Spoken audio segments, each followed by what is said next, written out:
بەڕێزان ئەم دوو پانێڵەی کە هەیە یەکیان دەربارەی ئاسایشی خۆراک ئەوەتریان دەربارەی دابینکردنی ئاوی پێویست بۆ کشت و کاڵ بۆ گەشت و گوزار بۆ پیشەسازی بۆ خواردنەوە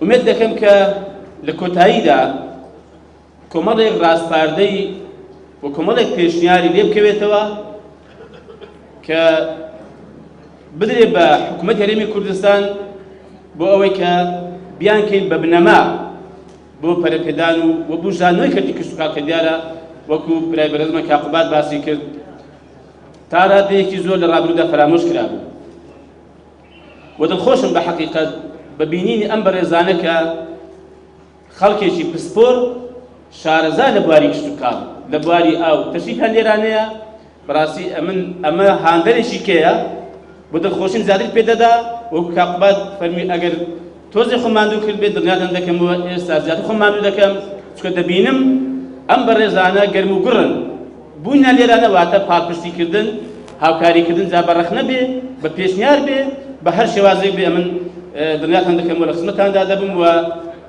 ئەگەر قبوڵیکەن ئەمن دەبمە کەواسووری پێش دەشکرد بۆ ئەوەی کە ئەم کەرتە بە هەموو لایەکم ببوژێنینەوە.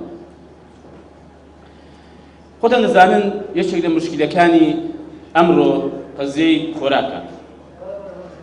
دیارەوە پێی کۆنگرەی خۆراک لە ڕۆمە ساڵی 2009 دەڵێ پێویستە هەر تاکێک بڕی خۆراکی پێویست بەدابین بکرێت کە ئەمە دیسان ئاماژەیە بۆ ئەم چوار پێنج بنەمایە کە دەبێت هەبێت لە هەر وڵاتێکدا. یەکەمیان بەردەستبوونی خۆراکە، دووەمیان توانای پەیداکردنیەتی، سێمیان توانای بەکارهێنانی، چوارەمیان بە بەردەوامی لە بازاردا هەبێت. ئێمە خاڵێکی تریش ئیزافە دەکەین کە ئەویش توانای کڕینیەتی، چونکە لە هەرێمی کوردستان لە ساڵانی نەوەتەکان ئەگەر بەبیرتان بێتەوە خۆراک هەبووە بەس خەڵکەکەمان توانای کڕین نەبووە. دەبێت ئێمە بە تایبەتی وەزارەتی کشت و کاڵ و سەرچاوەکانی ئاو حکوومەت بەگشتی بین ئەمە بۆ ئەم هاوڵاتیانی خۆمان دابین بکەین. پێویستمان بەوە نەبێت بۆ خۆراکی هاوڵاتیانی خۆمان پشت بە ئێران، پشت بە تورکیا، پشت بە وڵاتانی تر ببەستین کە خۆتان دەزانن کاتێک ئەمە دەڕەسێت بۆ هەر وڵاتێک بۆ ساختکردنەوەی بەرهەمەکانی خۆیان لە هەرێمی کوردستان بە ئارەزووی خۆیان یاری بە بازاڕەکانی هەرێمی کوردستان و بە نرخی کاڵەکانی هەرێمی کوردستان بە تایبەتی خۆراک کە لە کشت و کاڵ دەبێنێتەوە دەکەن.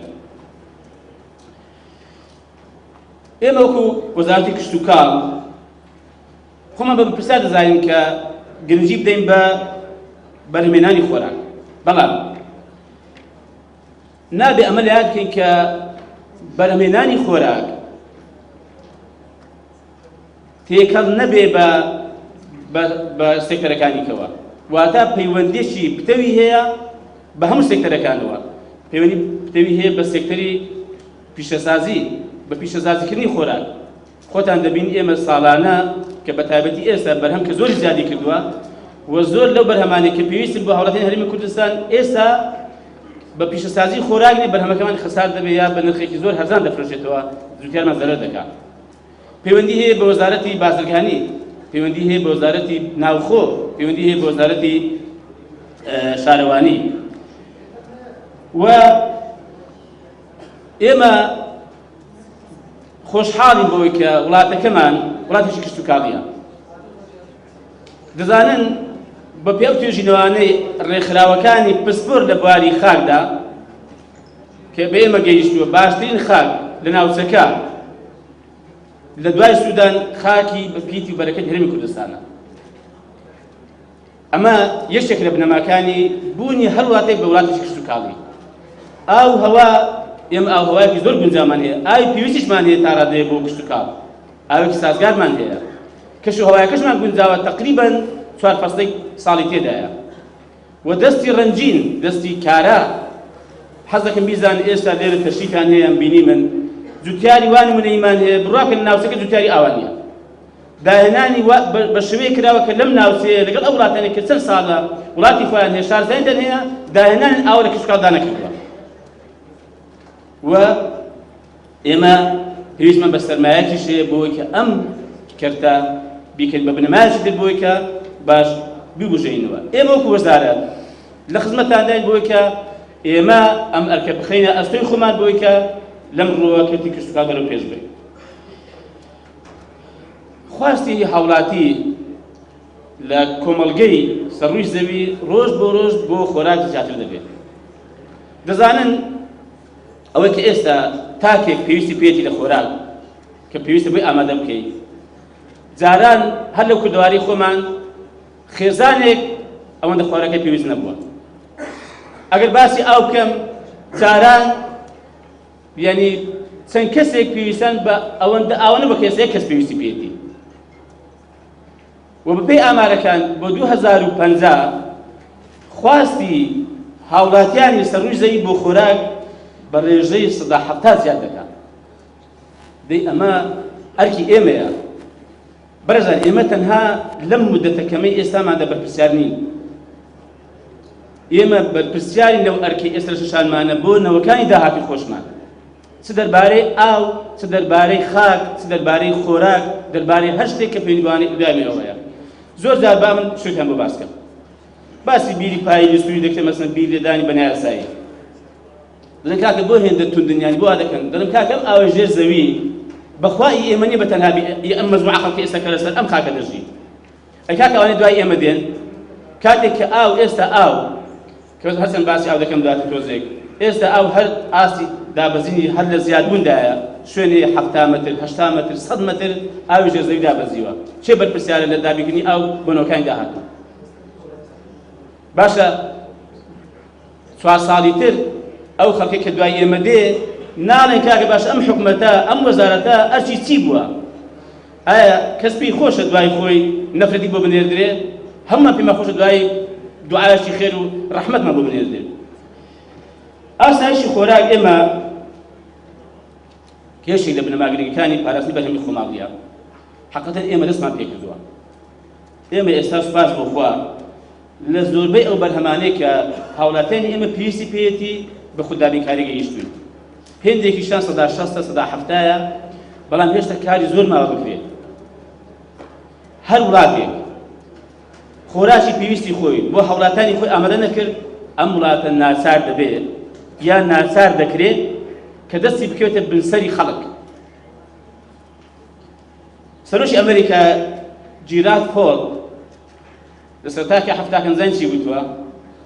وتی کاکە پێویست ناکات بە وڵاتانی جیهانی سێیەم، وڵاتانی ڕۆژهەڵات پێویست ناکەن ئەمەوەدا بە شێوەی سەربازی داگیر بکرێن. لێیان گەڕێن هەر بۆ خۆیان داوای ئەوە دەکرد کە ئێمە داگیریان بکەین. پێویستیان بە خۆراک دەبێت بۆی خەڵکی خوانێک پێ بژێن، ناسادم پەنا بۆ ئێمە دەبن بەس بۆی بیانژێن بە هەر شێوەی تەعاملێن لەگەڵ بکەین. زۆر گرنگە مەسەلەی کە باز دەکرێت ئاسایشی خۆراک، وەکو چۆن باسی ئاسایشی نەتەوەیی دەکرێت. ئاسایشی خۆراک لە ئاسایی نەتەوەیی گرنگترە. ئەگەر خۆراکی خۆت نەبێ، خۆراکە ناتوانێت ئاسایشی نەتەوەیی خۆت بپارێزی. طبعا سەبارەت بە ئاو، ئێستا خۆتان دەزانن شەڕی ئاو لە ئارادەیە و هەر وڵاتێک ئێستا بەلایەوە گرنگترین قەزیە ئاوە. خۆی ئەگەر ئاو نەبێ کشتوکاریش نابێ، ئاو نەبێ خۆراکیش نابێ.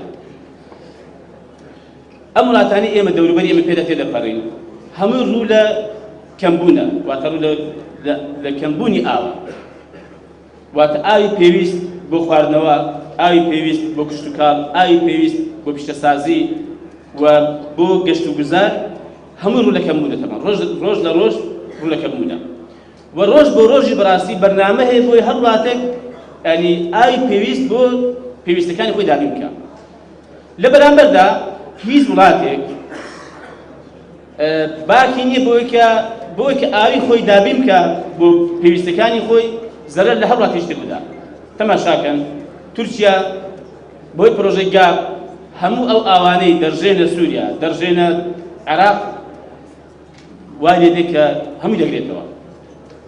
ئێران بۆی ئەو پرۆژانەی کە ئەو ئاوانەی کە دروستی کرد لەسەر ئەو بەنداوانەی لەسەر ئەوانەی کە دەڕژێن هەرێمی کوردستان ڕۆژێک دادێ دەتوانێت ئەو ئاوانەمان لێ بگرێتەوە. و ئاوی ئێستا سیروان خۆشتان دەزانەوەی کرد چوو بێت و شارەزا بێ زۆر کەمی کردووە. باشترین وەڵام بۆ ئەمە چییە؟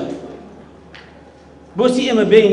ئێمە تەکلیفمان کردووە، ئێمە هەوڵمان داوە لەگەڵ کۆماری ئیسلامی ئێران قسەمان کردووە، سەردانمان کردوون، لە کاتی خۆیدا لە 2015 ئێمە لەگەڵ جێگیری سەرۆککۆماری ئەو کاتەی وەفدێکی فەرمی داوامان لێ کردووە کە ئەم شەشەمە بەچارەسەر بکەن دەتوانن بەنداو دروست بکەن سوود لە ئاوەکان ببینن کە دەژێنێ هەرێمی کوردستان بەڵام بە شێوەیەک کە زیان بە ئێمە نەگەێنێ لەگەڵ قونسوڵیان لەگەڵ وەزیری ئاوی عێراق کە ئەو خشا دروست بکە ئەم هەموڵانە دراوە بەڵام باشترین وەڵام چییە؟ باشترین وەڵام ئەوەیە ئێمە ئەو بەنداوانەی کە ئێمە هەمان تەواویان کەین 20 بەندامان لەژێر جێبەجێکردنا بەهۆی قەیرانی دارایی و تەنها 5 بە سستی دەڕوات کاری تێدا دەکرێت ئێستا خۆشبەختانە کە لەگەڵ ئەو بۆردی کە کاقوبات باسی کرد دانیشتی موافقە کراوە کە ئێمە 8 بەندامان هەیە کە تەواویان بکەین کە دڵنیام ئەمە تەکانێکی تر بۆ قەزەی دابینکردنی ئاو بۆ سێکتەرەکان زیاد دەکات کە دەتوانین بڵێن دەگەین بە دابینکردنی ئاوی پێویست بۆ